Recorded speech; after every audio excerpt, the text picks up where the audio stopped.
Today we are going to learn an important topic, chapter of standard 9th subject science. क्या हमारे आसपास के पदार्थ शुद्ध हैं? डियर स्टूडेंट्स, इस चैप्टर में हम पदार्थ को रासायनिक दृष्टि से कितने भागों में विभक्तिकरण किया गया है उसके बारे में अध्ययन करेंगे। और जो दो पार्ट्स है, एक तो शुद्ध और दूसरा होता है अशुद्ध या मिश्रण। मिश्रण में जो मिश्रण को अलग करने की विधियां हैं उसके बारे में इस टॉपिक में, इस चैप्टर में हम अध्ययन करेंगे। Dear friends, if you are new in our channel then please subscribe our channel to have more educational and motivational videos. Friends, अगर आप हमारे यूट्यूब चैनल में नए हैं तो सत्यम एजुकेशन फाउंडेशन के यूट्यूब चैनल को आप सब्सक्राइब कीजिए और पास के बेल आइकन को क्लिक कीजिए सो दैट आपको अच्छे से अच्छे वीडियो की नोटिफिकेशन मिलता रह सके और आप इन वीडियोस का लाभ ले सके। धन्यवाद। Hi dear students and friends, today we are starting the second chapter of science 9th standard.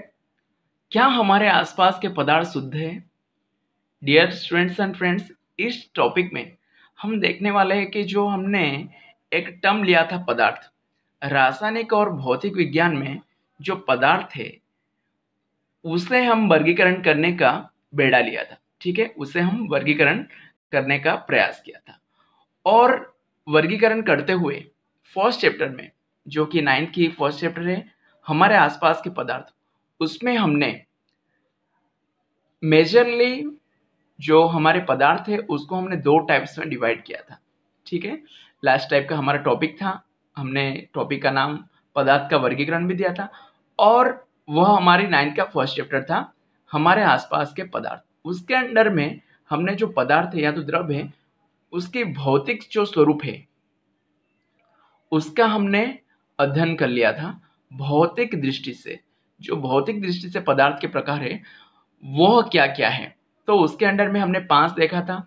Normally 3 होते हैं, ठोस, द्रव और गैस, लेकिन हमने, क्योंकि हम 9th पढ़ रहे हैं इसलिए ठोस से पहले जो कि absolute zero means -273 degree Celsius means 0 kelvin, उस कंडीशन में, उस तापमात्रा में पदार्थ BC लेवल पे पहुंचता है और गैस के बाद जो हमने देखा था 10,000 केल्विन में क्या होता है, वह प्लाज्मा की परिस्थिति में पहुंचता है। तो खास करके हमने भौतिक वर्गीकरण के बारे में पढ़ चुके हैं। ठीक है, अब देखते हैं कि रासायनिक वर्गीकरण क्या होता है। रासायनिक वर्गीकरण के अनुसार, रासायनिक संरचना के अनुसार पदार्थ के प्रकार क्या होता है।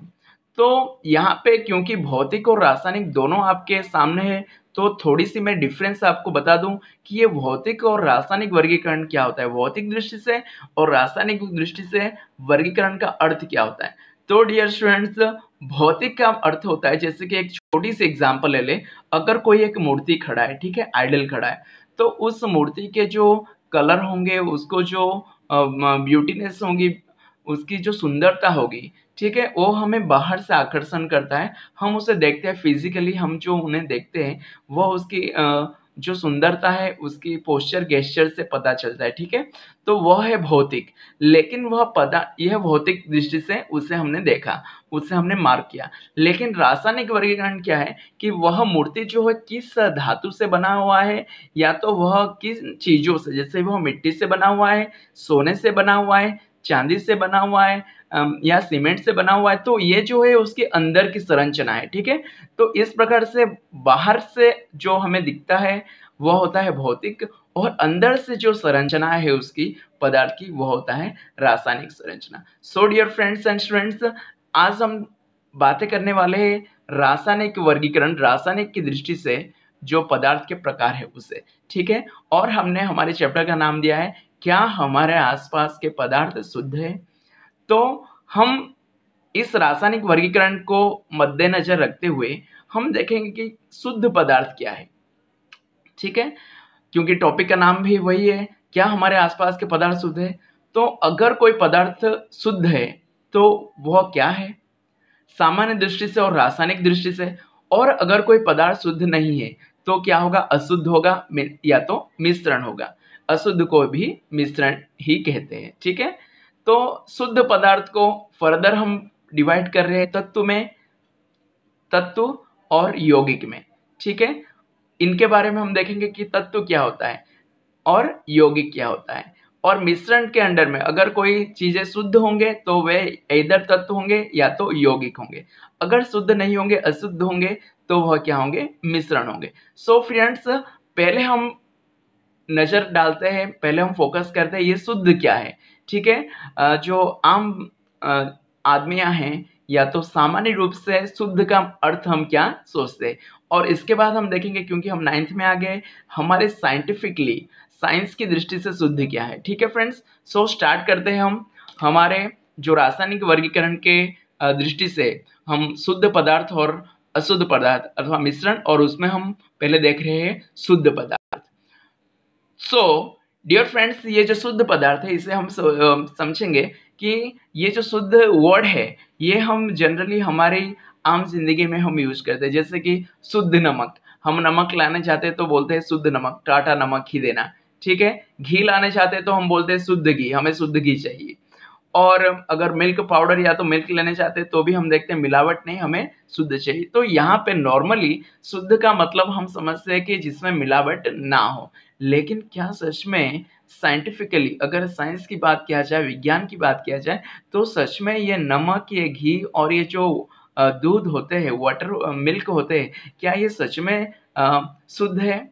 नहीं फ्रेंड्स, साइंस की दृष्टि से, अगर विज्ञान की दृष्टि से हम देखें तो ये पदार्थ जो होते हैं जिसमें शुद्ध लिखे जाते हैं, सच में वे शुद्ध नहीं होते। ठीक है, ये बहुत सारे घटकों की मिलावट होते हैं।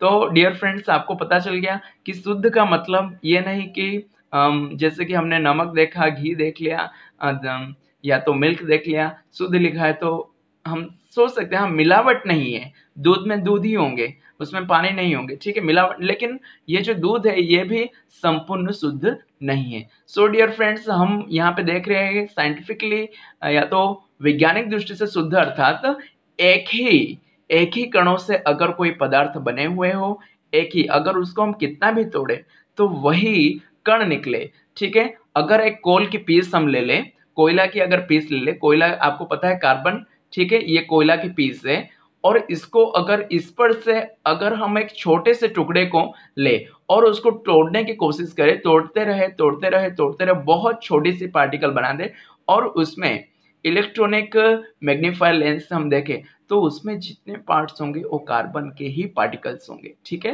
तो कार्बन जो कोयले के टुकड़े हैं उसको हम कितना भी विभाजित करें, उस पर से कोयले की मीन्स कार्बन के अलावा और कोई भी अंश नजर नहीं आएगा। वैसे ही अगर हम सोने की बात करें, सोने की कोई भी एक हम चीज ले लें और उस पर से सोने की अगर हम कोई भी एक चीज ले लें और उसको उस पर से एक छोटी सी टुकड़े को हम लें और उसे भी तोड़ने की कोशिश करें, तो डियर स्टूडेंट्स एंड फ्रेंड्स, उसमें भी जो पार्टिकल्स होंगे छोटे से छोटे, वह सोने का ही निकलेगा।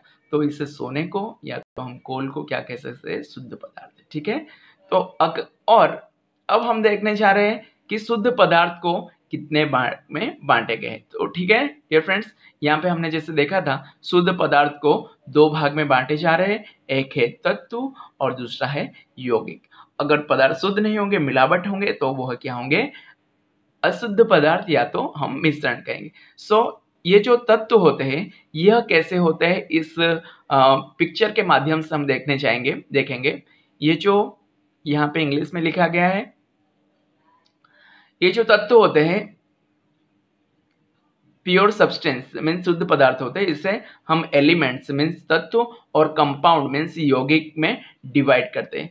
देखिए, मैंने अभी जैसे बताया कोयले की उदाहरण दिया, ये समझ लो कोयला की उदाहरण है।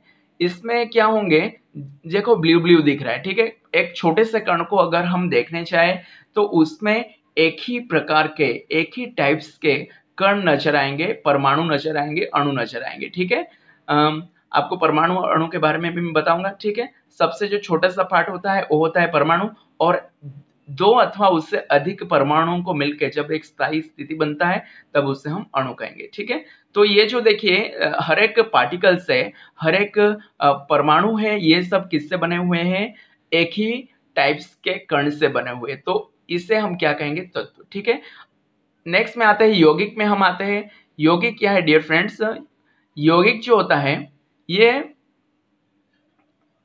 देखो यहाँ पे H2O, अगर मैं तत्व की बात करूं, मैंने कोयला का ले लिया, कार्बन का। H2O मीन्स क्या होता है?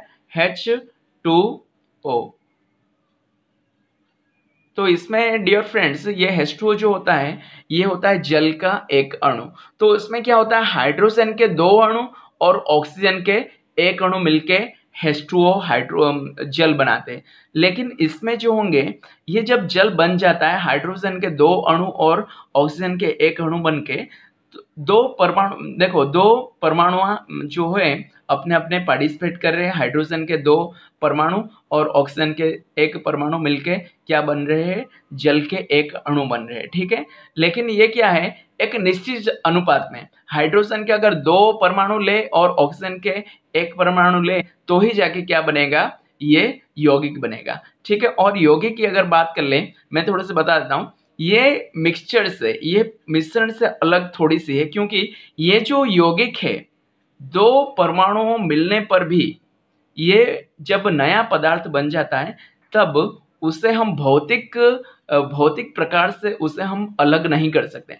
हाइड्रोजन अगर जल में से हम भौतिक प्रकार से, भौतिक विधि से हम हाइड्रोजन और ऑक्सीजन को अलग नहीं कर सकते, ठीक है। और ये जो जल है, कंपाउंड जो यौगिक बनता है, ये जो मूल पदार्थ होते हैं, मूल कण होते हैं, इनकी कोई भी गुण प्रदर्शित नहीं करता, ठीक है। लेकिन ये जो मिक्सर होता है ये भी क्या होता है? 2 चीजों का मिलावट होता है, ठीक है। देखो कंपाउंड भी मिलावट है लेकिन एक निश्चित अनुपात में होता है, और ये जो चीजें मिले होते हैं उनके गुण प्रदर्शन नहीं करता। यहाँ पे आप देख सकते हैं, मिक्सचर मीन्स मिश्रण। इसमें क्या होता है, एक होता है होमोजेनियस मिक्सचर और heterogeneous mixture. Homogeneous mixture means क्या होंगे, 2 चीजें मिले हुए होंगे लेकिन क्या करते होंगे, वो कंपाउंड से कैसे अलग है। आपके दिमाग में क्वेश्चन आएगा कि सर ने बताया कि मिक्सचर मीन्स 2 चीजें मिले हुए हैं, और कंपाउंड का मतलब भी 2 जो परमाणु है वो मिले हुए। लेकिन मैंने आपको बता दिया मिक्सचर में क्या होगा कि जो कण मिले हुए हैं उनके गुणवत्ता पता चल जाएगा मिक्सचर से कि ये मिला हुआ है। जैसे कि हम शक्कर और पानी लेते हैं, ठीक है, पानी में शक्कर डालते हैं, एक मिश्रण बनाते हैं, और अगर हम उसको पिए तो हमें पता चल जाता है कि इसमें शक्कर मिला हुआ है। लेकिन जैसे मैंने बताया हाइड्रोजन के 2 परमाणु और ऑक्सीजन के 1 परमाणु से जब जल बनता है तब ये जो जल होता है हाइड्रोजन और ऑक्सीजन का कोई गुण प्रदर्शित नहीं करता। आपको पानी पीने से ये पता नहीं चलेगा कि आप हाइड्रोजन और ऑक्सीजन ले रहे हो। और दूसरी बात है कि मिक्सचर को जो है मिश्रण है उसको भौतिक विधियां से अलग किया जा सकता है, लेकिन ये जो कंपाउंड है, ये जो यौगिक है, इन्हें भौतिक विधियां से अलग नहीं किया जा सकता, ठीक है। और ये जो मिक्सचर है, तीसरा अगर बात करूं मिश्रण है, इसमें क्या होंगे ना, जो चीजें होंगे, ठीक है, विलय और विलायक जो होंगे ये क्या होंगे, उनके अनुपात क्या होते हैं, कोई फिक्स नहीं होता, ठीक है। आप चीनी आप पानी में कितनी भी चीनी डाल सकते हैं तो भी चीनी पानी बन जाएगा। हाँ, उसमें जो स्वाद है उसमें डिफरेंस आएंगे, लेकिन चीनी की जो पानी है, शक्कर की पानी है, वो बन ही जाएगा। लेकिन अगर आप हाइड्रोजन की 1 अणु और ऑक्सीजन की 1 अणु लेके आप बनाने की कोशिश करो जल, तो नहीं बनेगा, क्योंकि इसमें अनुपात जो होता है फिक्स होता है। सो डियर फ्रेंड्स, आपको यहाँ पे थोड़ी सी जो नॉलेज है मिक्सचर और जो मिश्रण और यौगिक दोनों में आपको डिफरेंस पता चल जाते होंगे, ठीक है। एलिमेंट्स, प्योर सब्सटेंस में हम देख लिए कि एलिमेंट आते हैं, एलिमेंट मीन्स तत्व होते हैं जो कि एक ही कणों से बने हुए होते हैं, और दूसरा होता है यौगिक जो कि एक से ज्यादा कणों से बने हुए होते हैं, लेकिन भौतिक विधि से हम इन्हें अलग नहीं कर सकते हैं।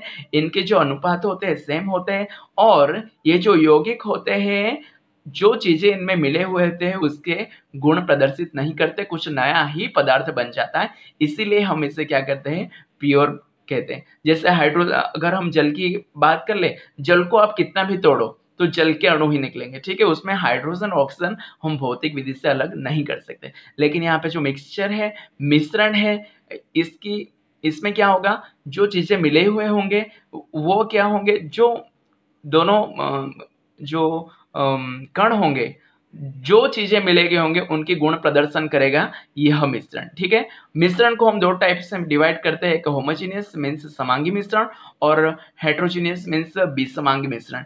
होमोजेनियस क्या होते हैं, जैसे कि हमने चीनी का एक घोल बना लिया, ठीक है, चीनी पानी का, तो उसमें क्या होता है, हर एक कण का स्वाद क्या होता है, सेम होता है। ठीक है, उसमें क्या होता है, पूरा मिल गया होता है चीनी पानी में। लेकिन है तो अगर हर एक जो कण होते हैं एक ही टाइप्स के स्वाद देते हैं तो उसे हम क्या कहेंगे, समांगी मिश्रण। और असमांगी मिश्रण क्या होते हैं, जैसे कि हमने पानी में रेत मिला दिया या तो पानी में हमने तेल मिला दिया, तो आपको देखने को मिलेगा ये जो होते हैं पूरा मिक्स नहीं होंगे। ठीक है, तो अगर ऐसे संपूर्ण मिश्रण नहीं बनते, अलग अलग ये रहते, तो उसे हम क्या कहेंगे, विषमांगी मिश्रण। सो डियर फ्रेंड्स, आपको यहाँ पे मैंने मिश्रण के बारे में, जो अशुद्ध पदार्थ है उसके बारे में और शुद्ध पदार्थ के बारे में यहाँ पे मैंने आपको संपूर्ण जानकारी दे दिया। तो यहाँ पे जो हमारी चर्चा के विषय है शुद्ध पदार्थ था, प्योर मैटर, जिसमें हम धातु, अधातु, उपधातु के बारे में पढ़ेंगे। धातु के जो गुण होते हैं ये हम लास्ट में देखने वाले हैं, टॉपिक में ही है। ठीक है, यौगिक के बारे में हमने देख लिया, यौगिक कार्बनिक और अकार्बनिक होंगे, ये भी हम देखेंगे। अब हमारी जो मेन टॉपिक है ये है अशुद्ध पदार्थ, इम्प्योर मैटर, जिसमें है मिश्रण, मिक्सचर। ठीक है, मिक्सचर को, जो अशुद्ध पदार्थ है इसको हम पहले चर्चा यहाँ पे करेंगे। तो डियर फ्रेंड्स, स्टूडेंट्स, हम टॉपिक में आ जाते हैं। इस टॉपिक में जो मेन है, मैंने आपको दिखाया था कि पदार्थ की रासायनिक परिवर्तन जो होता है उस पर से हम अगर देखें तो शुद्ध पदार्थ एक होता है जिसके बारे में मैंने अभी चर्चा किया, तत्व और यौगिक होते हैं, वह स्थिर अनुपात में होते हैं।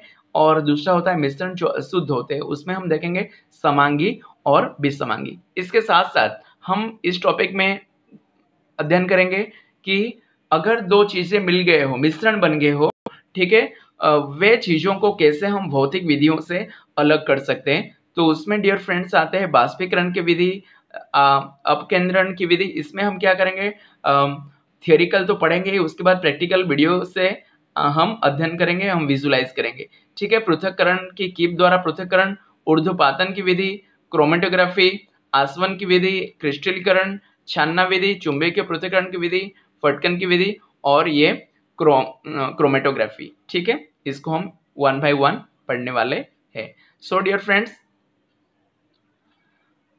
अब देखते हैं कि शुद्ध पदार्थ बुक में कैसे दिए गए हैं। शुद्ध का अर्थ होता है पदार्थ में कोई मिलावट नहीं हो, परंतु एक वैज्ञानिक भाषा में सभी विभिन्न पदार्थों का मिश्रण, अतः शुद्ध नहीं है। उदाहरण के लिए जल, दूध, वसा इत्यादि। ठीक है, ये हम शुद्ध गिनते हैं, लेकिन अगर साइंटिफिक दृष्टि से देखें, वैज्ञानिक दृष्टिकोण से देखें तो ये शुद्ध नहीं है। तो पदार्थ एक प्रकार का द्रव्य है जो कि भौतिक प्रक्रियाओं द्वारा अन्य प्रकार के द्रव्यों में पृथक नहीं किया जा सकता। एक शुद्ध पदार्थ एक ही प्रकार के कणों से बना होता है। और हम जैसे बोले कि मिश्रण क्या है, मिश्रण एक पदार्थ है जो कि 2 या 2 से अधिक तत्वों में, ये मिश्रण की क्या है, डेफिनेशन है। ठीक है, तो हम जो देखने जा रहे हैं मिश्रण की डेफिनेशन है ये। मिश्रण क्या है ना, मिश्रण एक पदार्थ है जो 2 या 2 से अधिक तत्व अथवा यौगिकों का रासायनिक संयुक्त हुए बिना, ठीक है, रासायनिक संयुक्त हो गया तो कंपाउंड बन जाएगा, यौगिक बन जाएगा। लेकिन मिश्रण जो है, जैसे कि चीनी का हमने घोल बनाया, तो ये रासायनिक जो उसमें क्या नहीं होते, रूप से संयुक्त नहीं होते। उदाहरण वायु जो है, वायु में आपको पता है nitrogen gas, oxygen gas, carbon dioxide, carbon monoxide, बहुत सारे गैसेस उसमें आर्गन मिले होते। ठीक है, ये भी जो है संपूर्ण रासायनिक संयुक्त उसमें नहीं है। ठीक है, भौतिक टाइप्स में इससे हम पृथक कर सकते हैं। Oxygen, nitrogen, organ, carbon dioxide, ये सब होते हैं, और जल वाष्प आदि का मिश्रण होता है।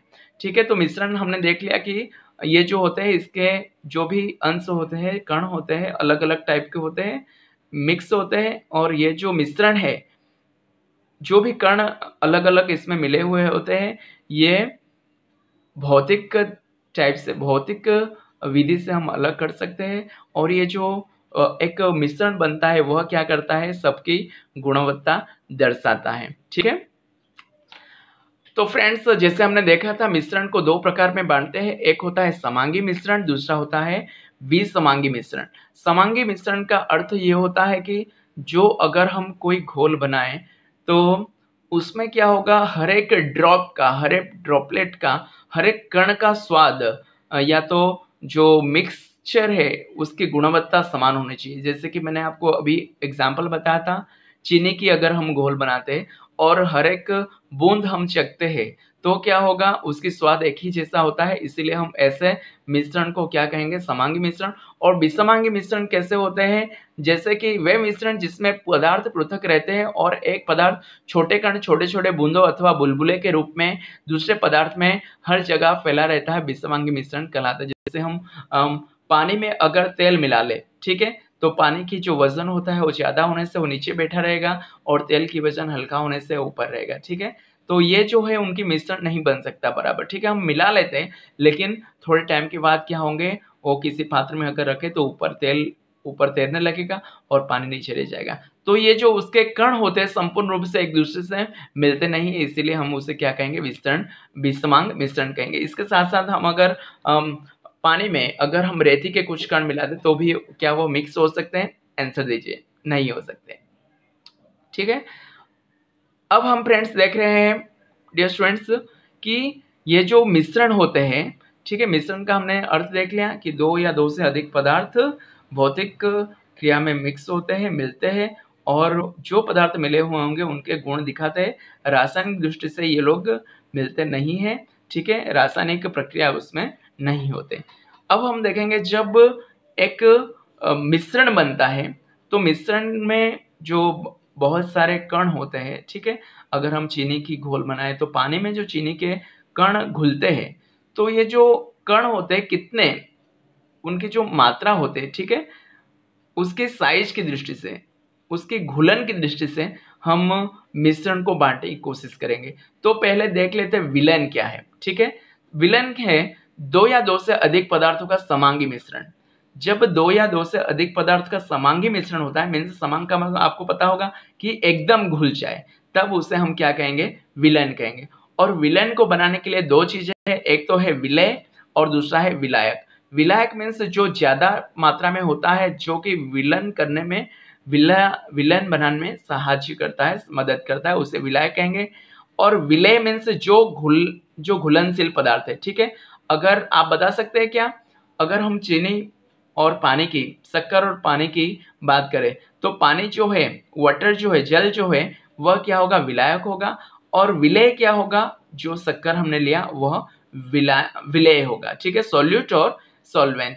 और इन दोनों के समांगी मिश्रण बनते हैं, संपूर्ण रूप से जो चीनी होता है वो मिक्स हो जाता है पानी में, तब क्या बन जाता है, विलयन बन जाता है। सो डियर फ्रेंड्स, आपको विलयन का मतलब पता चल गया। विलयन जो होता है वह दो या दो से अधिक पदार्थों के समांगी मिश्रण है। आपको कोई पूछेगा कि विलयन कैसे बनता है तो आपको बताना है विलय मीन्स चीनी हमने लिया, और विलायक चीनी को घुलने में जो मदद करता है उसे हमने लिया, तो हमारा क्या प्रस्तुत हो गया, विलयन प्रस्तुत हो गया, सॉल्यूशन प्रस्तुत हो गया। लेकिन ये क्या होना चाहिए, समांगी होने चाहिए, ठीक है। तो इस दृष्टि से अगर दो चीजों का मिश्रण हम कर रहे हैं और जो कण बन रहे हैं, ठीक है, पानी के साथ चीनी का पूरा कण, एक एक कण घुलन होगा, तो जो कण बन रहे हैं वह कण के आकार की दृष्टि से हम ये जो मिश्रण है उसको कितने टाइप्स में डिवाइड कर सकते हैं, आओ चलो देखते हैं।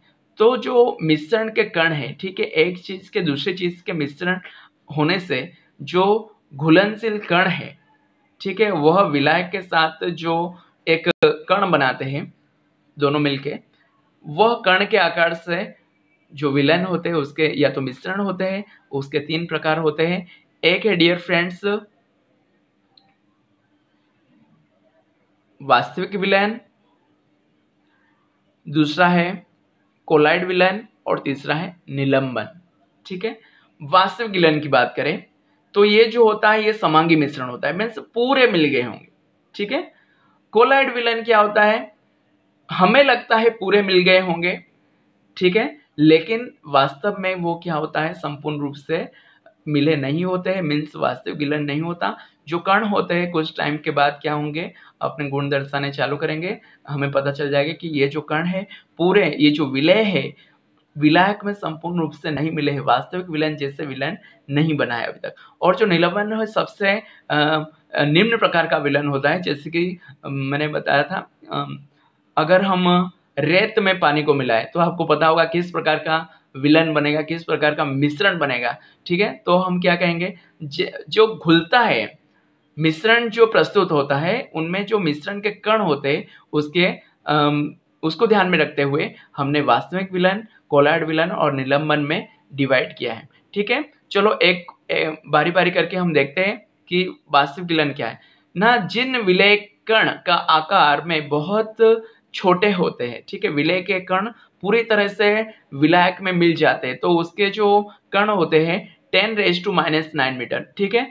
10⁻⁹ का मतलब आपको पता होगा, 1 के बट्टे में 10⁹ मीन्स आप एक के बट्टे में 10⁹ मीन्स आप एक बट्टे करके एक में 9 जीरो दे दीजिए। ठीक है, तब क्या बन जाएगा, उतने मीटर क्या होता है विलय के कण होते हैं, तब हम कहेंगे उसे वास्तविक विलन। कोलॉइड विलन क्या है ना, उसके जो कण होते हैं विलय के कण, ठीक है, चीनी अगर विलय के कण जो होते हैं जो मिलता है, ठीक है, जो मिलता है, जैसे चीनी विलय है तो पानी क्या है, जल क्या है, विलायक है। तो इसमें इस प्रकार के कोलॉइड विलन में क्या होता है, जो कण होते हैं उनकी साइज जो होते हैं 10⁻⁹ से लेकर 10⁻⁻⁶ मीन्स एक बट्टे एक में कितने जीरो, 9 जीरो से लेकर 1/1 में 6 जीरो तब तक होता है। ठीक है, 9 जीरो का मतलब आपको पता है 100 करोड़ और 6 जीरो का पता है आपको 10 लाख। ठीक है, 1/100 करोड़ मीटर से लेकर 1/10 लाख मीटर इतने छोटे कण होते हैं। मीन्स एक कण को आप अगर 100 करोड़ में बांट लो, ठीक है, तो जितने 1 मीटर को बांटने पर जो जितने छोटे से उसकी साइज होती है, लेंथ होती है, उस टाइप का क्या होता है, कोलॉइड विलन होता है। और कणों का आकार निलंबन में क्या होता है, 10⁻⁶ मीटर कणों का आकार बड़ा होता है 10⁻⁶ मीटर से। ठीक है, जैसे नीचे बट्टे में जितना बड़ा अंक है उतना छोटा कण आपको पता होगा। 1 मीटर के बट्टे में अगर 100 कोर्स आए तो बहुत छोटा कण है। 1 मीटर के अंडर में अगर 6 जीरो आए मीन्स 10 लाख आए तो उससे थोड़ा सा बड़ा कण है। और 1 मीटर के बट्टे में 10⁻⁶ से और छोटा और बड़ा। ठीक है, अगर ऐसे आए मीन्स अगर नीचे छोटा अंक और होते जाए तो उसके कण क्या होते हैं, बड़े होते हैं। ठीक है, तो आपको पता चल गया कि वास्तविक विलन में कण बहुत छोटे होते हैं, कोलॉइड विलन में उससे थोड़े से ज्यादा बड़े होते हैं और निलंबन में उससे बड़े होते हैं। तो सेकंड पॉइंट में चलते हैं स्टूडेंट्स, आपको ये देख लेना है। ठीक है, 10⁻⁹ से छोटा और ये 10⁻⁹ से लेकर 10⁻⁶ और ये 10⁻⁶। तो विलय के कण दूसरे होते हैं। विलय के कण नंगी आंखों द्वारा नहीं देखा जा सकता, मीन्स खाली आंखों से हम नहीं देख सकते। किसमें, ट्रू सॉल्यूशन वास्तविक विलन में। और ये जो कोलॉइड विलन है उसमें क्या कर सकते हैं, कणों को नंगी आंखों से या तो खाली आंखों से नहीं देख सकते, इसमें भी, और इसमें खाली आंख से नंगी आंख से देख सकते हैं। तो सेकंड पॉइंट हो गया देखने की दृष्टि से। थर्ड पॉइंट आया समांगी मिश्रण। ठीक है, हमने देखा था कि विलन जो होता है वह समांगी मिश्रण होता है, तो ये जो ट्रू विलन है वास्तविक विलन है ये क्या है, समांगी मिश्रण है। ये क्या है, जो कोलॉइड विलन है ये समांगी मिश्रण की तरह लगता है, दिखाई देता है, परंतु वास्तव में विसमांगी होता है, पृथक हम इसे नहीं। ये क्या होता है, समांगी की तरह दिखता है लेकिन समांगी नहीं होता, ये मझला है। ठीक है, दिखता तो है लेकिन होता नहीं है। और ये जो है विसमांगी मिश्रण है, क्लियरली विसमांग मिश्रण है। ठीक है डियर फ्रेंड्स, ये जो है क्लियरली विसमांग मिश्रण है। अब चौथे में आते हैं, छानन विधि द्वारा इसके कण पृथक नहीं कर सकते क्योंकि बहुत छोटे कण होते हैं, छानने की विधि में नहीं कर सकते।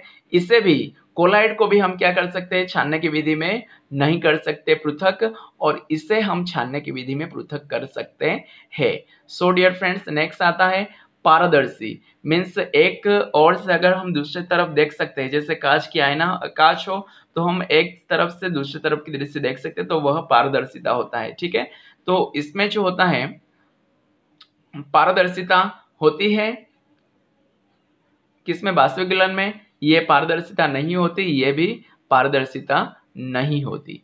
ठीक है, उसके बाद आया स्थिर विलन रखने पर कण नीचे नहीं बैठते, ये जो है बैठ जाते, लिख गया यहाँ पे 6 से नहीं बैठते। ठीक है, नीचे नहीं बैठते। अगर आप वास्तविक विलन हो, ठीक है, सच में पूरा घुल गया हो, बराबर घुल गया हो, तो आप कितने भी टाइम रखो उसके कण नीचे नहीं बैठेंगे।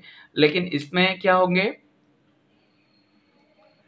ये भी इस जो स्थिर विलन है इसमें भी स्थायी विलन होते हैं, इसमें भी नहीं बैठते।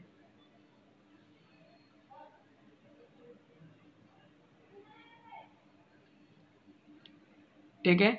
और इसमें क्या होता है, अस्थायी विलन विलेन के कण नीचे बैठ जाते हैं। जैसे आपने रेती में पानी मिला लिया तो कुछ टाइम के बाद रेती नीचे बैठ जाएंगे, या तो आप अगर मड वाटर लेते हो, ठीक है, उसमें अगर पानी मड वाटर मीन्स आपको पता है थोड़ी सी गंदी पानी अगर लेते हो तो उसके जो कण होते हैं, जो रेती के कण होंगे या तो जो खराब कण होंगे वो धीरे धीरे मिट्टी के कण होंगे वो नीचे बैठ जाएंगे। तो यहाँ पे कण की दृष्टि से आपने देख लिया टिंडल प्रभाव नहीं दिखा देता। तो टिंडल प्रभाव क्या है फ्रेंड्स, अगर एक ये कप में सॉल्यूशन है, विलय है, ठीक है, और यहाँ से हम क्या कर रहे हैं, प्रकाश डाल रहे हैं, ठीक है। प्रकाश डालने पर जो अगर ये सॉल्यूशन, अगर ये विलयन वास्तविक विलयन होंगे तो इस पर से जो प्रकाश गति करेगा यहाँ पे वह नहीं दिखेगा, ठीक है। ग्लास के अंदर उसकी जो मार्ग है, प्रकाश के मार्ग नहीं दिखेगा, तो उसे हम क्या कहेंगे, टिंडल प्रभाव ये नहीं दिखाता। लेकिन अगर ये विलन कोलाइड हो या तो निलंबन हो, निलंबन मीन्स कण बहुत बड़े होते हैं, ठीक है, उसमें आराम नीचे बैठ जाते हैं, मीन्स संपूर्ण विलयन नहीं होता, विषमांगी मिश्रण होता है। तो कोलाइड की बात कर ले, कोलाइड विलयन की बात कर ले, या तो निलंबन की बात कर ले, इसमें टिंडल प्रभाव दिखाई देता है। टिंडल प्रभाव मीन्स जैसे मैंने आपको देखा, प्रकाश अगर इससे हम गति करवाए तो यहाँ पे क्या होगा, हमें पता चलेगा कि ये ग्लास के अंदर हमें देखने को मिलेगा प्रकाश की मार्ग, ठीक है। प्रकाश के मार्ग अगर हम देख सकते हैं तो हम उसे टिंडल प्रभाव कहेंगे। अगर प्रकाश के मार्ग वहां से दिखाई नहीं देता तो उसे हम टिंडल प्रभाव नहीं होता है हम कहेंगे। तो यहाँ पे जो वास्तविक विलन है इसमें टिंडल प्रभाव नहीं होता, और इसमें जो कोलाइड है और निलंबन है उसमें टिंडल प्रभाव होता है। विलन के कण छन्ना कागज में पार निकल जाते हैं। जो कण होते हैं बहुत छोटे होते हैं, तो अगर हम छन्ना की कागज भी ले तो आराम से नीचे चला जाएगा, हम उसे अलग नहीं कर सकते। निलंबन के कण छन्ना कागज में पार नहीं निकल सकते, ठीक है। अगर खाली सादा ये हो तो निकल जाएगा, लेकिन अगर छन्ने के कागज हम साधन लाए तो निलंबन के कण क्या होंगे, नहीं निकलेंगे, मीन्स वहां पे थोड़े से रह जाएंगे। कोलाइड के कण छन्ना कागज में से गुजर जो कोलाइड में कण छन्ना कागज में से गुजर जाता है। निलंबन का क्या होगा, नहीं गुजरते, कोलाइड का गुजर जाता है। तो यहाँ पे थोड़ी सी इधर उधर हो गया है, ठीक है, यहाँ पे निलंबन का लिखना चाहिए था। तो निलंबन के बड़े होते हैं कण तो कागज से नहीं गुजरेंगे, और कोलाइड विलन जो होते हैं समांगी जैसे दिखते तो वो भी क्या होंगे, जैसे दूध हम ले लें, इसकी उदाहरण है पानी और चीनी है, किसकी, वास्तविक विलन की। दूध और रक्त है, ये किसकी विलन की, कोलाइड विलन की। और ये जो रेत बालू है ये निलंबन की उदाहरण है, ठीक है। तो आपको यहाँ से पता चल जा रहा होगा विलन के कण छन्ना कागज से यहाँ पे निकल सकता है, वास्तविक विलन में नीचे चला जाएगा क्योंकि कण बहुत छोटे होते हैं, और ये जो कोलाइड के कण हो वो भी छन्ने कागज से नीचे चला जाएगा, ठीक है। यहाँ पे थोड़ी सी पॉइंट में इधर उधर हो गया है, ये जो निलंबन है इस साइड लिखना चाहिए था और ये कोलाइड जो है इस साइड लिखना चाहिए था, ठीक है डियर स्टूडेंट्स, आप इसको थोड़ा सा ध्यान दे दीजिएगा। सो अब हम देखने जा रहे हैं, यहाँ पे हमने देख लिया कि कणों के आकार की दृष्टि से जो मिश्रण होते हैं उससे हम किस टाइप्स में डिवाइड कर सकते हैं।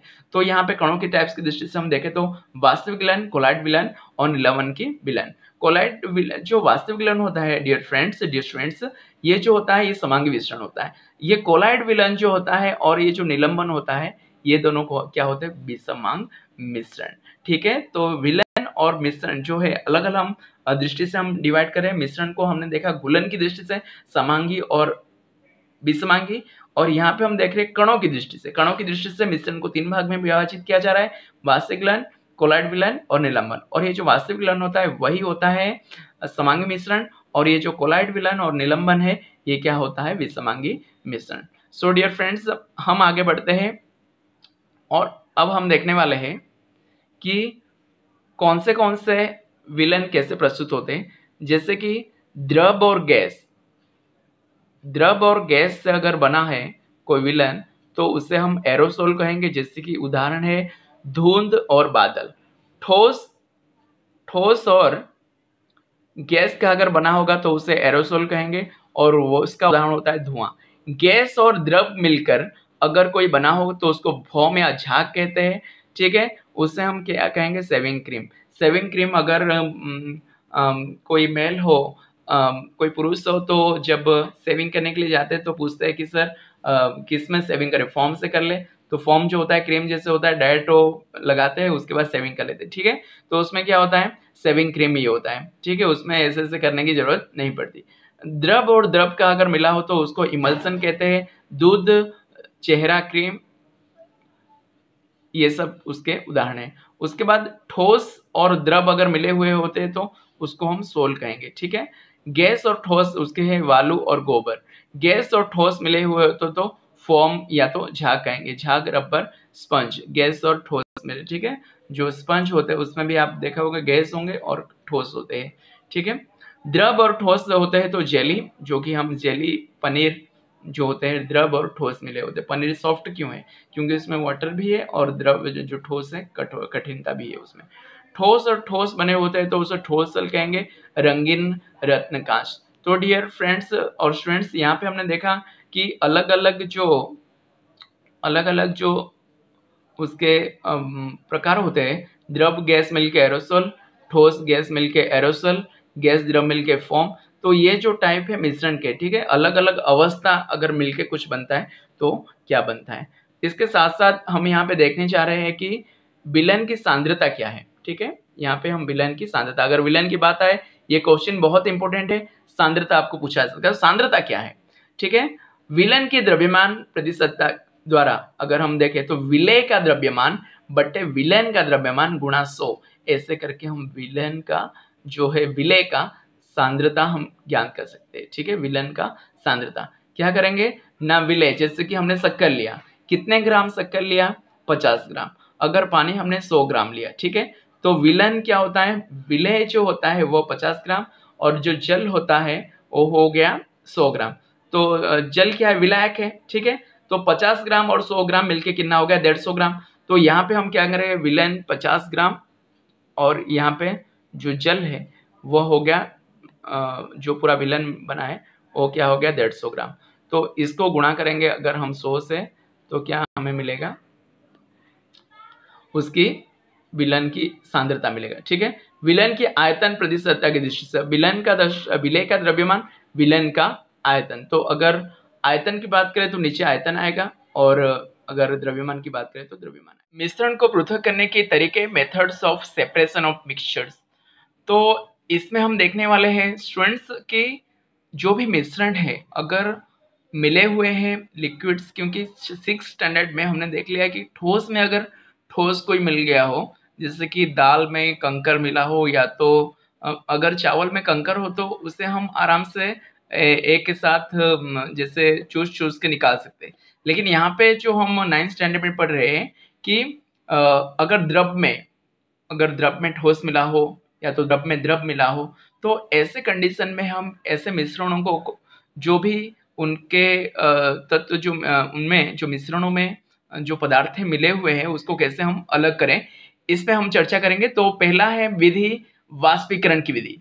तो ये वाष्पीकरण की विधि क्या है, वाष्पीकरण को आपको पता है कि गर्म करो और जो जलीय वाष्प है उसको ऊपर ले लो, तो उसे वाष्पीकरण कहते हैं। मूल उद्देश्य क्या है, यह मिश्रण के दो पदार्थों में से एक पदार्थ का वाष्पीकरण होना, जैसे एक पदार्थ का क्वथनांक दूसरे से कम होता है। क्वथनांक मीन्स आपको पता है जब गैस में परिवर्तन होता है, द्रव जिस तापमात्रा में द्रव क्या होता है, गैस में परिवर्तन होता है, उससे हम क्या कहेंगे, उस पदार्थ का क्वथनांक कहेंगे, ठीक है। अगर किसी चीज में मिलावट हो, मिला गया हो कोई जो दो चीज और जो मिश्रण बना हो उसमें से जो दो अलग अलग चीजें मिले हुए हैं हो उसमें किसी एक का क्वथनांक दूसरे से अगर कम हो, मीन्स वो अगर जल्दी गर्म हो जाता हो तो वह क्या होगा, गर्म होकर ऊपर चला जाएगा, ठीक है, जलीय वाष्प बन के ऊपर चला जाएगा और जो बाकी के शेष बचेंगे वह क्या पृथक होके रह जाएगा, ठीक है।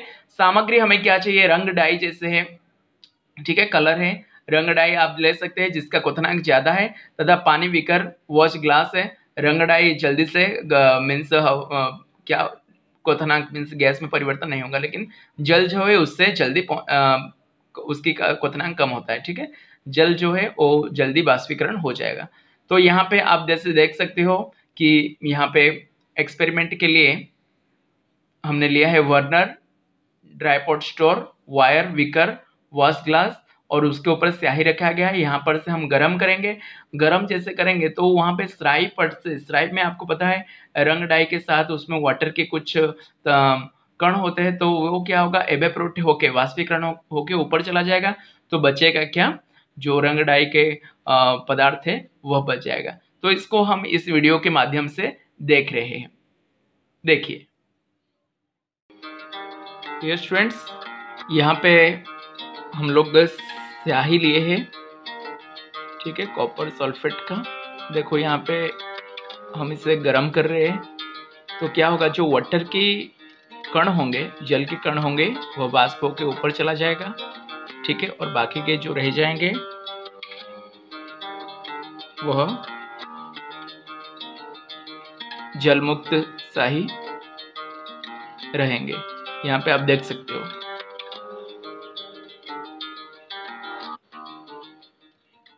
अपकेंद्रीकरण, नेक्स्ट जो है हमारा अपकेंद्रीकरण है। इसे हम सेंटर फ्यूजेशन भी कहते हैं। अपकेंद्रीकरण जैसे कि आपको अगर कृष्णा की स्टोरी याद हो, कन्हैया जो कि गोकुल में, ठीक है, माता यशोदा क्या करती थी ना, माखन बनाती थी। तो ये जो माखन बनाने की प्रक्रिया है, ठीक है, उससे वह अपकेंद्रीकरण का ही एक पार्ट है। इसमें क्या होता है, अपकेंद्रीकरण सेंट्रीफ्यूजेशन का जो प्रक्रिया है उसका मूल उद्देश्य है कि जब किसी पदार्थ को तेजी से घुमाया जाता है तो उसके डेंसर भारी कण नीचे की तरफ दबाव डालते हैं तथा हल्के कण ऊपर चले जाते हैं। जैसे मड वाटर हो, ठीक है, अगर गंदी पानी, मिट्टी के पानी आप ले ले या तो आप दूध ले ले, ठीक है, तो उस पर से आप क्या कर सकते हो, जो कण होते हैं अगर आप जोर से घुमाते हो उसे, तो जो कुछ कण होते हैं वो नीचे बैठ जाएंगे और जो हल्के कण होते हैं ऊपर रह जाएंगे, ठीक है। इसमें आप एक वीडियो के माध्यम से हम देख रहे हैं कि ऐसे कैसे भारी कण नीचे बैठ जाएंगे, हल्के कण ऊपर रहेंगे और बहुत हल्के कण सबसे ऊपर रहेंगे। और उसके कौन से उसके प्रयोग है ना, शराब तथा रक्त की जांच के लिए, ठीक है, जब हम ब्लड चेकिंग करते हैं, ब्लड की रिपोर्ट निकालते हैं, तब भी इस प्रकार का जो नाम है सेंट्रीफ्यूजेशन, अपकेंद्रीकरण का से मिश्रण को पृथक करने की ये पद्धति है। मिश्रण को पृथक किया जाता है। क्रीम से मक्खन बनाना, वॉशिंग मशीन में कपड़ा से पानी निकालने के लिए इस विधि का उपयोग किया जाता है। तो हम इस वीडियो के माध्यम से इसे जानेंगे। देखिए सो डियर स्टूडेंट्स, ये जो यंत्र है इसको अपकेंद्रीय यंत्र या तो सेंट्रीफ्यूजिंग मशीन कहा जाता है। इसमें देखो हम मड वाटर मीन्स मिट्टी का घुला हुआ पानी लेते हैं 2 बीकर में और इसको कवर चढ़ा देते हैं, ठीक है। ये कवर उस मशीन में फिट करने के लिए है, अपकेंद्रीय यंत्र सेंट्रीफ्यूजिंग मशीन में। अब लेते हैं कैल्शियम कार्बोनेट का घोल, दोनों बीकर में रखते हैं। अब इन दोनों को भी उसमें फिट कर देते हैं मशीन में, सेंट्रीफ्यूजिंग मशीन अपकेंद्रीय यंत्र में। अब 1-2 मिनट तक बहुत स्पीड से इसको घुमाएंगे, ठीक है। इस विधि से बच्चों दूध से क्रीम निकालते हैं, ठीक है। तो यहाँ पे देखो 2 मिनट तक हमने इसको घुमा लिया। अब यहाँ पे देखो ये जो मिट्टी का घुला हुआ पानी था उस पर से जो मिट्टी का तत्व है वो नीचे बैठ गया, ठीक है। अब केंद्रीकरण विधि से नीचे आ गया। अब देखते हैं कैल्शियम कार्बोनेट का जो चूने का अंश होगा वो नीचे बैठ गया होगा, देखो यहाँ पे। तो डियर फ्रेंड्स और स्टूडेंट्स, आपको यहाँ पे देखने को ये मिला। इसमें क्या होता है, मूल सिद्धांत, 2 अघुलनशील द्रव को आसानी से पृथक्करण किप द्वारा अलग कर सकते हैं, ठीक है। अघुलनशील, आप इसको ध्यान दीजिएगा, जो कि संपूर्ण रूप से मिक्स नहीं हुए हो। जैसे हमने ड्राई का देखा, उसमें क्या थे, पानी में ड्राई थे, मिल गए थे, ठीक है। और हमने रक्त का देखा और मड वाटर मीन्स जो पानी मीन्स मिट्टी के पानी देखा, उसमें भी क्या होते हैं, मिले हुए होते, ठीक है। उसमें ऐसे अलग नहीं होते, लेकिन अघुलनशील होते हैं। लेकिन इसमें जो पृथक्करण किप, डिफरेंशियल इंट्रोडक्शन फनल है, इसमें क्या होंगे, जो दो पदार्थ होंगे वो हमने मिक्स किया होगा, लेकिन वे क्या होंगे, संपूर्ण मिक्स नहीं होंगे, वह अलग अलग पहले से ही दिखाई दे रहे होंगे उस पॉट में, उस पात्र में। तो उसे हम कैसे अलग करेंगे, इसे हम इस विधि द्वारा कर सकते हैं, नाम है पृथक्करण की डिफरेंशियल इंट्रोडक्शन फनल। तो यहाँ पे जैसे फ्रेंड्स एंड स्टूडेंट्स आप देख सकते हो कि यहाँ पे पानी के साथ तेल का जो है हमने घोल बनाया है। तो यहाँ पे क्या होता है, आपको पता है, जो वाटर होता है उसकी जो वजन होता है, वेट ज्यादा होने से वो नीचे आ जाएगा, और जो तेल होता है उसकी वजन कम होने से ये ऊपर जाएगा। और यहाँ पे स्टॉक कॉर्क है, ठीक है, यहाँ पे टेप जैसा है। तो यहाँ पे क्या करेंगे, ये टेप से क्या हम करेंगे, धीरे धीरे खोलेंगे, जब पानी नीचे आ जाए तो ऊपर खाली इस ये जो पॉट है, इसमें ऊपर के पॉट में खाली तेल रह जाएगा और नीचे क्या हो जाएगा, वाटर आ जाएगा। डियर स्टूडेंट्स, यहाँ पे देखो, वाटर में ऑयल, इसको हम घोल रहे हैं, लेकिन हमें पता है जो वाटर की घनत्व है वो ज़्यादा है, ठीक है, और जो ऑयल की घनत्व है वजन कम है। तो क्या होगा, यहाँ पे स्टॉप कर्क जो ये विधि है, ये पृथक्करण कीप की विधि है। इसमें ये देखो, बीकर में स्टॉपर है और यहाँ पे स्टॉप कॉर्क है, ठीक है। तो यहाँ पे हम लोग वाटर और ऑयल दोनों को हम अंदर डालते हैं, सॉल्यूशन बनाते हैं। लेकिन आपको पता है कि जो वाटर होता है वो भारी होने से, उसकी घनत्व ज़्यादा होने से वह नीचे बैठ जाएगा धीरे धीरे। थोड़े से हमने हिला दिया इसको, तो टाइम छोड़ देने के बाद क्या होगा, वाटर जो है वो नीचे आ जाएगा और जो ऑयल है वह ऊपर रह जाएगा। अब क्या करें, स्टॉपर को हम धीरे धीरे खोलेंगे। ये जो टेप है, पहले ऊपर से ये स्टॉप जो कर्क है उसको खोल देंगे। तो यहाँ से देखो पानी का अंश निकल रहा है। पानी का अंश निकलने के बाद बाकी का जो अंश है, फिर से हम टेप खोल के जो ऑयल है उसको दूसरे एक प्लेट ले सकते हैं। नेक्स्ट है डियर स्टूडेंट्स, ऊर्ध्वपातन विधि, सब्लिमेशन। मूल सिद्धांत ये, सब्लिमेशन से हम कैसे दो पदार्थ को, जो मिश्रण में पदार्थ मिल गए होंगे, उसको कैसे हम अलग करेंगे। दो पदार्थ के बीच एक पदार्थ ऊर्ध्वपातित हो जाता है। ऊर्ध्वपातन आपको पता है, जो कि हमने फर्स्ट चैप्टर में पढ़ा था। अगर कोई वस्तु जो कठिन से या ठोस से उसे गर्म करने पर तरल अवस्था या तो द्रव में परिवर्तन हुए बिना गैस में रूपांतरित हो जाता है, उस पदार्थ को हम क्या कहेंगे, ऊर्ध्वपातन। उस प्रोसेस को हम ऊर्ध्वपातन कहेंगे, ठीक है। उस प्रक्रिया को, मीन्स 1 to 3 होना चाहिए, 3 to 1 होना चाहिए, ठीक है। 1 के बाद 2 होना चाहिए, ठोस के बाद द्रव होना चाहिए, लेकिन ये ठोस से डायरेक्ट क्या होगा, गैस में परिवर्तन हो जाएगा। तो इस प्रकार के अगर पदार्थ किसी में मिले गए हो तो उससे हम ऊर्ध्वपातन की विधि से डायरेक्ट क्या करेंगे, उससे गैस में परिवर्तन कर देंगे, और बाकी का नीचे क्या बच जाएगा, जो दूसरा पदार्थ उसमें मिला होगा वो बच जाएगा।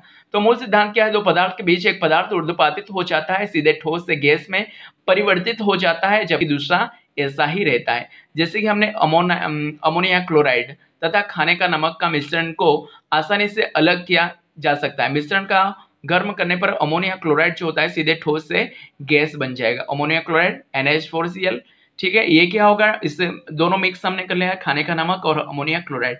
और अमोनिया क्लोराइड क्या होता है, ये ऊर्ध्वपातित होता है। ऊर्ध्वपातित मीन्स इससे अगर हम दोनों मिक्सचर को तो हम छाने की विधि थी तो और किसी विधि से अलग नहीं कर सकते। तो यहाँ पे क्या कहेंगे, वर्नर में रखेंगे, यहाँ पे चाइना डिश है, ठीक है। और यहाँ पे हम क्या करेंगे, इससे जैसे गर्म करेंगे वैसे ही क्या होगा, ये जो अमोनिया क्लोराइड है बिना द्रव हुए ये क्या होगा, ऊपर जाके क्या हो जाएगा, गैस में परिवर्तन होकर ऊपर जाएगा। और यहाँ पे देखिए, यहाँ पे लग गया है, ये जो है ना ऊपर जाके, ये जो पार्ट आप देख रहे हैं, यहाँ पे क्या होगा, ये जाके ऊपर ठोस के आकार में परिवर्तन हो जाएगा। यहाँ पे से डायरेक्ट गैस होगा, गैस होके जाके यहाँ पे ठोस बन के यहाँ पे लग जाएगा। तो और नीचे का जो पाउडर बनेगा और बचेगा वो क्या हो जाएगा, खाने का नमक। तो डियर फ्रेंड्स, इस वीडियो के माध्यम से हम इसे देखते हैं, ऊर्ध्वपातन।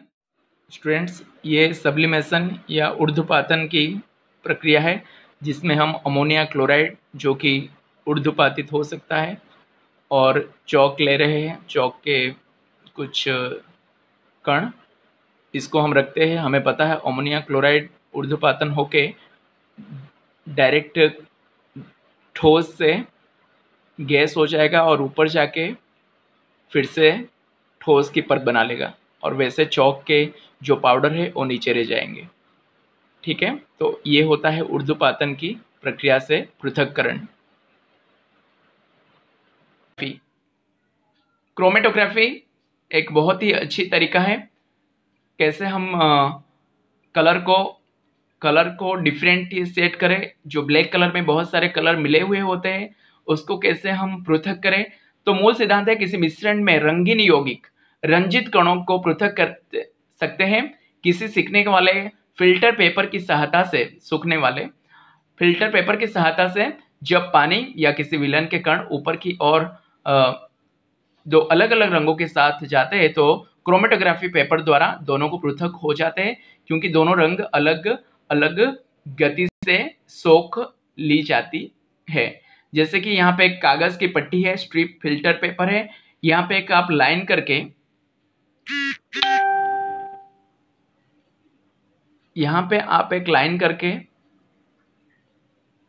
क्या कर सकते हैं, यहाँ पे एक ब्लैक कलर का यहाँ पे ड्रॉप कर सकते हैं।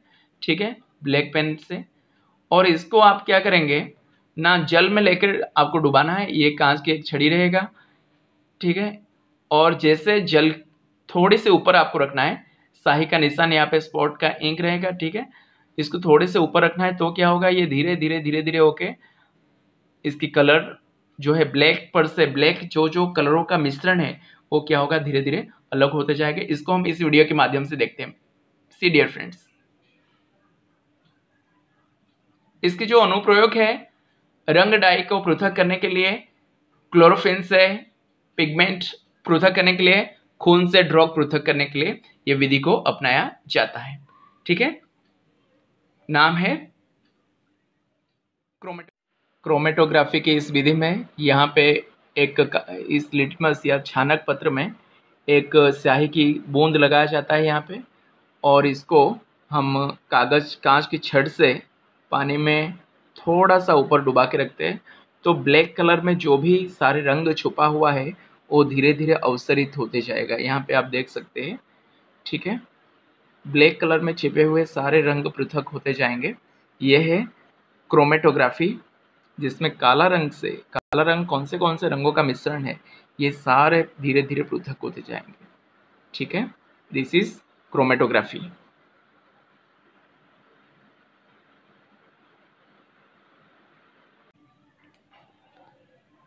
अब डियर फ्रेंड्स, आसवन की विधि डिस्टिलेशन। मूल सिद्धांत है दो संघटकों के बीच एक क्वथनांक दूसरे से कम होता है। यह विधि से दो या दो से अधिक घुलनशील द्रवों को अलग करने के लिए किया जाता है। तो हमने पहले देखा था जो ड्राई में जो स्याही थी उसमें क्या था ना, कठिन जो चीजें है वो नीचे रह गया था, और जो वाष्प था, जल की वाष्प था, वो ऊपर चला गया था।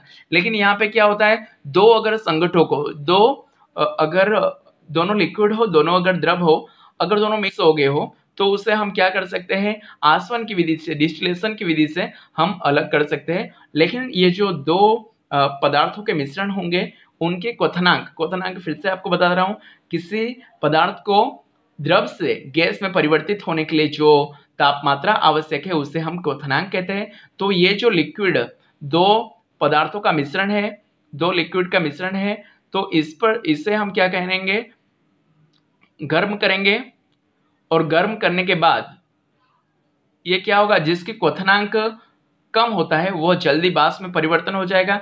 ये वाष्प जो है यहां से होकर आएगा, और यहाँ पे जो है, यहाँ पे एक कंडेंसेटर है, ये क्या करेगा, कंडेंसेट कर देगा, मीन्स उसको ठंडा कर देगा। ठंडा करने पर क्या होगा, जो वाष्प है वो फिर से जल में परिवर्तित हो जाएगा, लिक्विड में, द्रव में परिवर्तित हो जाएगा। तो यह आसवन या डिस्टिलेशन विधि है जिसमें समान मिश्रण में, जैसे कि सॉल्ट वाटर है, नमक पानी है, तो इसमें से भी नमक और पानी को अलग किया जा सकता है। जैसे कि नमक का जो क्वथनांक है वह ज़्यादा होता है और वाटर का क्वथनांक कम होता है। इसीलिए जब हम नमक पानी को गर्म करते हैं तो ये पानी का जो अंश होता है ये वाष्प होकर ऊपर जाएगा और फिर से यहाँ पे देखो ठंडा होके ये फिर से यहाँ पे वाटर में बन जाएगा और यहाँ पे क्या रह जाएगा, सॉल्ट रह जाएगा।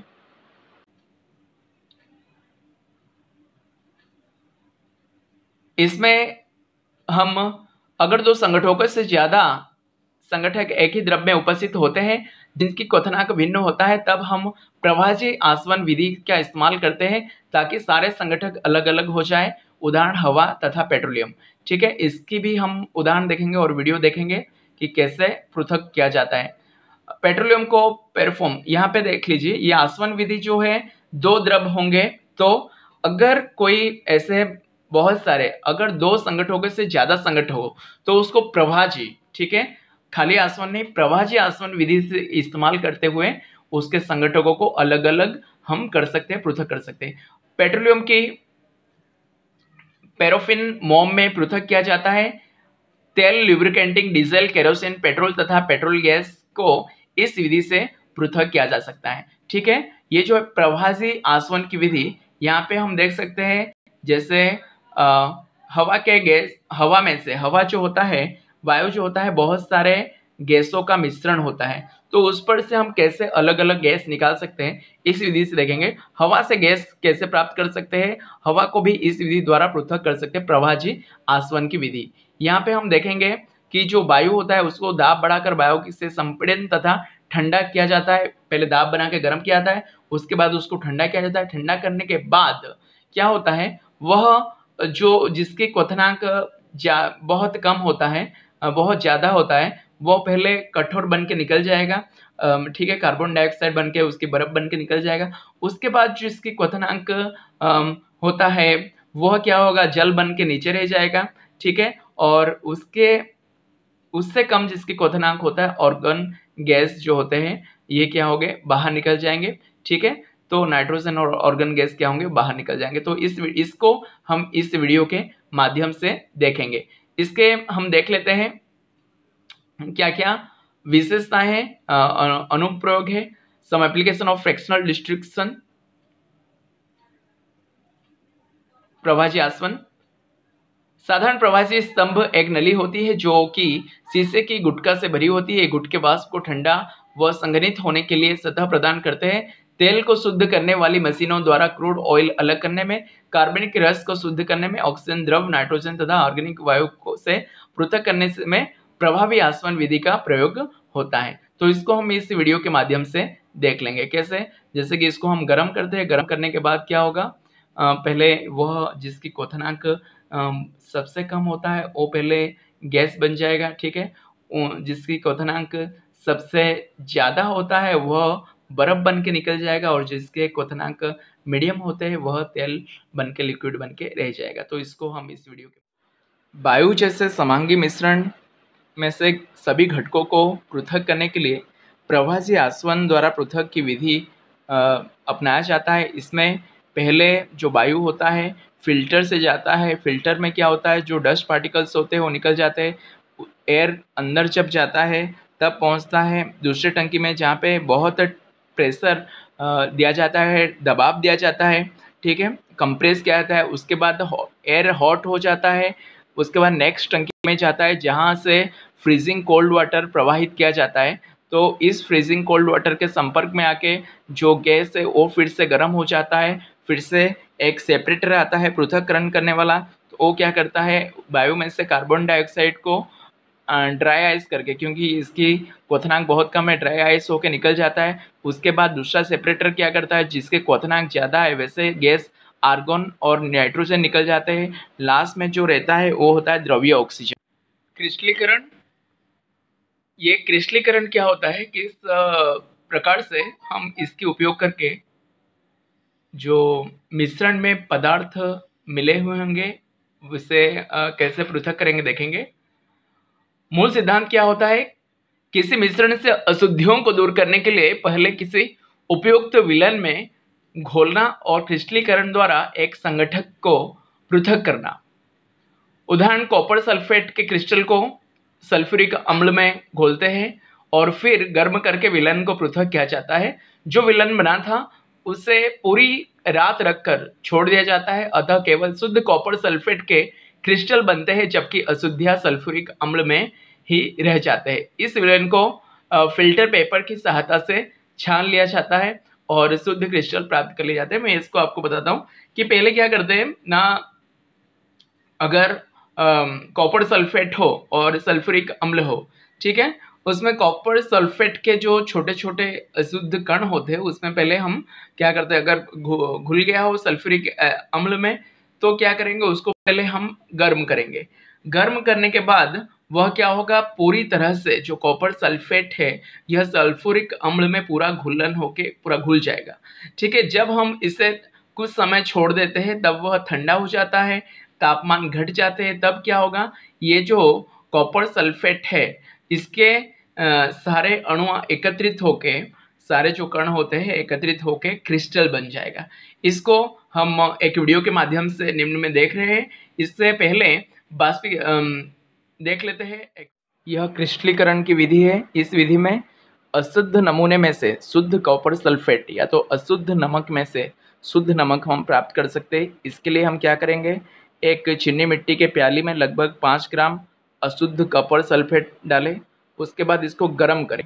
गर्म करते ही ये क्या हो जाएगा, संतृप्त द्रवण में परिवर्तन हो जाएगा। उसके बाद इसको ठंडा किया जाए। ठंडा करने पर क्या होगा, ये धीरे धीरे अंदर जमा होके क्रिस्टलीकरण होके, देखो यहाँ पे हो रहा है क्रिस्टलीकरण, क्रिस्टल बन जाएंगे कॉपर सल्फेट की, या तो अगर आपने नमक रखा होगा तो नमक के क्रिस्टल्स बन जाएंगे और ये जो होंगे ये शुद्ध क्रिस्टल्स बनेंगे। उसके बाद उसको हम छानक द्वारा निकाल सकते हैं। देखो यहाँ पे क्रिस्टल्स बन रहे हैं। ठीक है, तो इस प्रकार के कॉपर सल्फेट के शुद्ध क्रिस्टल्स या तो नमक के शुद्ध क्रिस्टल्स हम क्रिस्टलीकरण विधि से प्राप्त कर सकते हैं।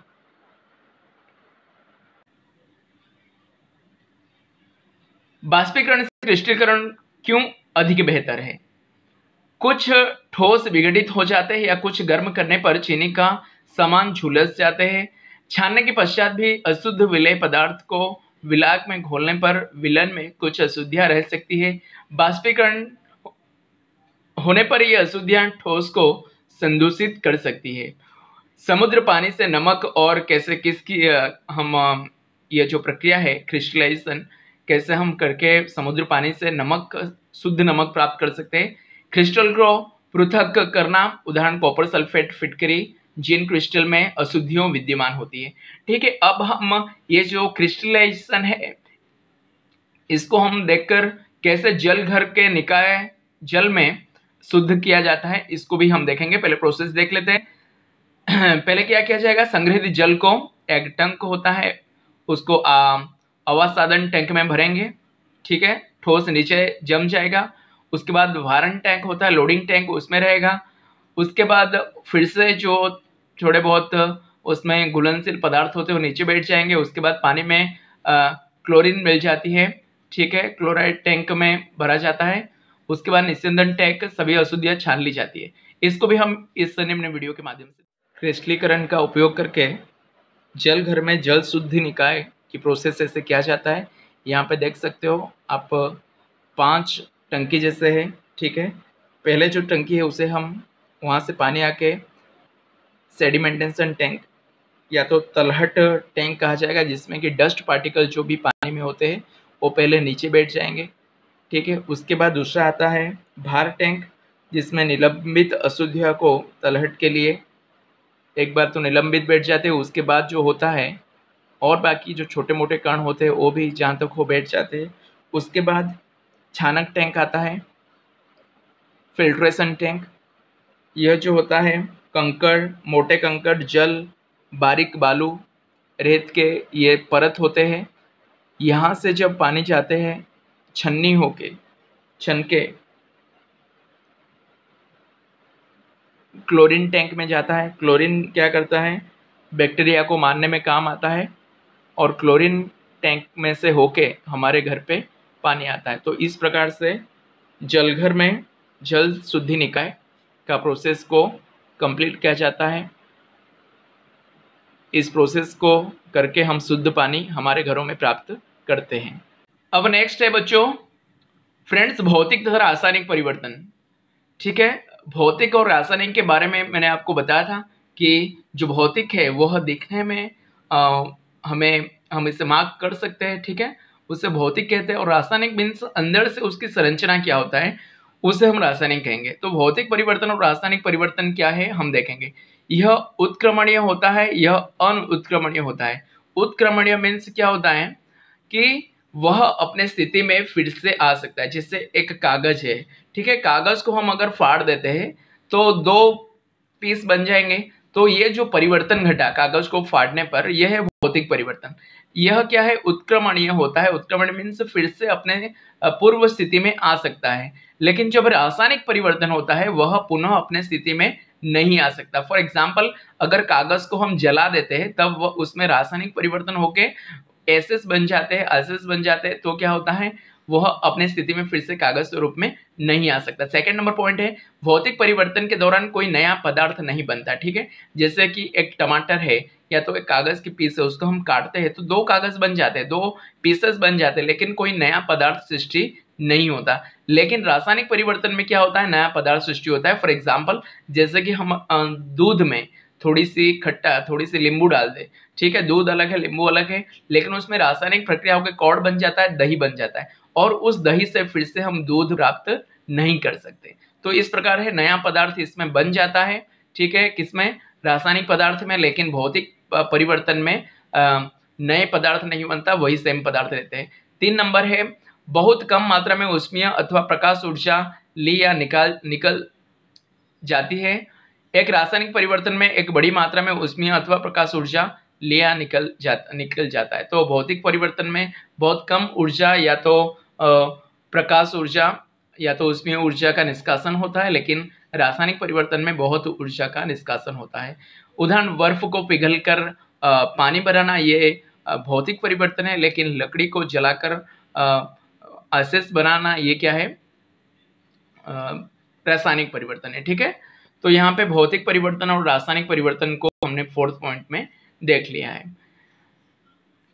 तो डियर स्टूडेंट्स एंड फ्रेंड्स, जैसे हमने स्टार्टिंग पॉइंट में ही तत्व के बारे में बात किया था, तत्व जो होते हैं एकीकरण के बने हुए थे, तोड़ा जा सके नहीं, उसे किसी ज्ञात भौतिक और रासायनिक क्रिया द्वारा 2 या साधारण पदार्थों से बना जा सके, उसे तत्व। ठीक है, उसे तत्व मीन्स जो एक ही परमाणु से बना होता है, उसको कितने भी तोड़ने पर वही परमाणु आएंगे। जैसे मैंने कोयला का उदाहरण और सोने का उदाहरण दिया था। तत्व को 3 प्रकार में डिवाइड किया जाता है। मैंने आपको पहले से ही बताया है कि तत्व के बारे में जो है हम आवर्ती सारणी में, जो आधुनिक आवर्ती सारणी है उसके बारे में, उसमें पूरा अध्ययन करेंगे। लेकिन इस चैप्टर में जो दिया गया है तत्व के प्रकार जो है धातु, अधातु और उपधातु है। धातु को हम कैसे पहचाने, तीनों को हम कंपैरिजन यहाँ पे कर लेते हैं। धातु जो होती है चमकदार होती है, अधातु चमकदार नहीं होती, और उपधातु जो होते हैं मेटलोइड्स जो होते हैं वह धातु और अधातु दोनों के गुण रखते हैं। ऐसे तत्व धातु और अधातु के बीच के गुण को दर्शाते हैं। सेकंड धातु में है, यह आघातवर्धी होती है, तन्य होती है, अर्थात धातुओं को खींचकर तार बनाया जा सकता है। ये जो धातु होते हैं उसको आप पीट पीट के तार बना सकते हैं या तो चद्दर बना सकते हैं। लेकिन ये जो अर्धधातु होते हैं यह आघातवर्धी नहीं होती। आघातवर्धी मीन्स अगर आप आघात करते हो या तो पीटते हो हथौड़े से तो ये टूट जाएगा, ये भंगुर होते हैं। ठीक है, इससे हम वायर जैसे बना नहीं सकते। Next dear friends and students, सोने रस होती है, अर्थात जब धातुओं को किसी वस्तु से मारा जाता है तो ध्वनि पैदा करती है, तो इसे सोनरस कहते हैं। ठीक है, एक किसी धातु को किसी दूसरी चीज पर हम जब दूसरी चीज से वार करते हैं, पीटते हैं तो साउंड आता है। तो ये जो धातु की एक है कि सोनरस होते हैं और अधातु में सोनरस नहीं होती। यह उष्मा तथा विद्युत के सुचालक होता है। धातु से करंट पास हो सकता है या तो उष्मा, जैसे कि एल्यूमिनियम की तार हो, ठीक है, वायर में यूज होता है विद्युत की परिवहन के लिए। और जैसे लोहे का छड़ होता है, अगर लोहे के छड़ के आप एक तरफ पकड़ो और दूसरी तरफ आप आग में रखो तो क्या होगा, धीरे धीरे आपके हाथ भी गर्म होने लगेंगे, क्योंकि वो क्या होता है, ताप का सुचालक होता है। लेकिन अधातु कुचालक होते हैं। धातु के हम उदाहरण लेते हैं सोना, लोहा इत्यादि, और अधातु के होते हैं ऑक्सीजन, फॉस्फोरस। और जो मिश्र धातु होते हैं वो होता है बोरन और सिलिकॉन जर्मेनियम। तो यहाँ पे धातु, अधातु और उपधातु ये जो होते हैं इसके बारे में हमने कंपैरेटिवली स्टडी कर लिया। नेक्स्ट है डियर स्टूडेंट्स एंड फ्रेंड्स, जैसे मैंने बताया था मिश्रण और यौगिक। ये जो यौगिक होते हैं ये भी कुछ एकाधिक तत्वों के परमाणुओं से बने होते हैं, और ये जो मिश्रण होते हैं ये भी दो या दो से अधिक पदार्थों के मिश्रण होते हैं। लेकिन आज हम आपको कंफ्यूजन होगा कि ये इसमें मिश्रण में भी दो या दो से अधिक पदार्थ होते हैं और यौगिक में भी दो या दो से अधिक तत्व होते हैं। तो दोनों में तो मिलावट होती है, लेकिन मिश्रण को क्यों अशुद्ध पदार्थ गिना जाता है और यौगिक को क्यों शुद्ध पदार्थ गिना जाता है? तो फ्रेंड्स यहाँ पे हम करते हैं इसकी कॉम्परेटिव स्टडी। पार्थ है कि यहाँ पे दिया गया तत्व या यौगिक केवल मिश्रण बनाने के लिए मिलते हैं, कोई नया पदार्थ नहीं बनते। ठीक है, ये जो मिश्रण बनते हैं इसमें अगर आप कोई दो पदार्थों को मिलाते हो, ठीक है, घुलन बनाते हो, तो क्या होंगे, वही पदार्थों के गुण दर्शाता है, कोई नया पदार्थ नहीं बनता। लेकिन यौगिक में क्या हो जाता है, एक पदार्थ क्रिया करके एक नया पदार्थ का निर्माण करता है, जिससे हाइड्रोजन और ऑक्सीजन ये दोनों गैसेस, और दोनों गैस जब 2:1 में मिलते हैं तो क्या होता है, एक द्रव बन जाता है। तो नया पदार्थ सृष्टि होता है यौगिक में, और मिश्रण में वही पदार्थ रहते हैं। सेकंड नंबर पॉइंट, किसी नए पदार्थ का निर्माण नहीं करते, संगठन परिवर्तनीय होता है। नए पदार्थ का संगठन सदैव स्थायी होता है। ठीक है, जैसे कि मिश्रण जो होता है ये भौतिक परिवर्तन होता है, इसलिए फिर से हम पुनः परिस्थिति में इसको कर सकते हैं। लेकिन यौगिक जो होता है ये रासायनिक परिवर्तन होने से मूल स्वरूप में पदार्थ है नहीं जा सकता। ठीक है, अगर शॉर्ट में बोले तो ये जो मिश्रण है ये पदार्थों के बीच के कौन से परिवर्तन दर्शाता है, भौतिक परिवर्तन, और ये जो यौगिक है ये पदार्थों के बीच के रासायनिक परिवर्तन दर्शाते हैं। थर्ड नंबर पॉइंट, मिश्रण में उपस्थित घटक अपने गुण धर्मों को दर्शाते हैं, लेकिन मिश्रण में क्या होंगे, जो पदार्थ हैं मिले होंगे वे क्या होंगे, मिश्रण के बाद भी वही खुद के गुणधर्म दर्शाएंगे। लेकिन यौगिक जो होते हैं एक बार रासायनिक बंध बना ले, रासायनिक प्रक्रिया में मिल जाते हैं, तब क्या करते हैं, किसी जो अब मूल पदार्थ होते हैं उसके गुणधर्म नहीं दर्शाते, कुछ नया गुणधर्म दर्शाते हैं। फोर्थ नंबर पॉइंट, घटकों को भौतिक विधियों द्वारा सुगमता से पृथक किया जा सकता है, लेकिन यहाँ पे यौगिक में घटकों को केवल रासायनिक या वैद्युतिक रासायनिक प्रक्रिया द्वारा पृथक किया जा सकता है। तो मिश्रण जो होते हुए, क्योंकि ये भौतिक परिवर्तन है, भौतिक विधियों से जो घटक हैं, जो उपादान है, उन्हें अलग किया जा सकता है। लेकिन यौगिक में क्या होता है, ये जो घटकों को हम रासायनिक या वैद्युतिक रासायनिक प्रक्रिया द्वारा ही अलग कर सकते हैं। फोर्थ नंबर पॉइंट है, फिफ्थ नंबर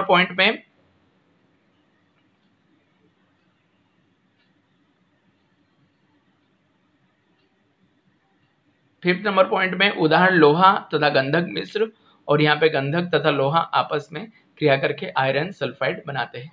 लास्ट में है स्थिर अनुपात का नियम। रासायनिक यौगिक जब यौगिक बनता है, ठीक है, उसमें स्थिर अनुपात का लॉ ऑफ कांस्टेंट प्रॉपर्टीज होता है कि रासायनिक योगदान द्रव्यमान के अनुसार सदैव समान अनुपात में परस्पर संयुक्त समान तत्वों का बना होता है। जो मिश्रण होता है उसमें अनुपात, जो पदार्थ जो घटक मिलते हैं उनके अनुपात कोई स्थिर नहीं होता, कोई निश्चित नहीं होता। लेकिन ये जो यौगिक होते हैं उनमें जो कंपोनेंट, जो घटक तत्व मिलते हैं उनके अनुपात क्या होते हैं, स्थिर होते हैं। डियर फ्रेंड्स एंड स्टूडेंट्स, इस तरह से हमने आज ये जो सेकेंड चैप्टर है कंप्लीट कर रहे हैं, और होप कि आपको सारी चीज़ें अच्छे से समझ में आ गए हो। If you have any query then you can ask in comment, and please don't forget to subscribe our channel Satyam education foundation.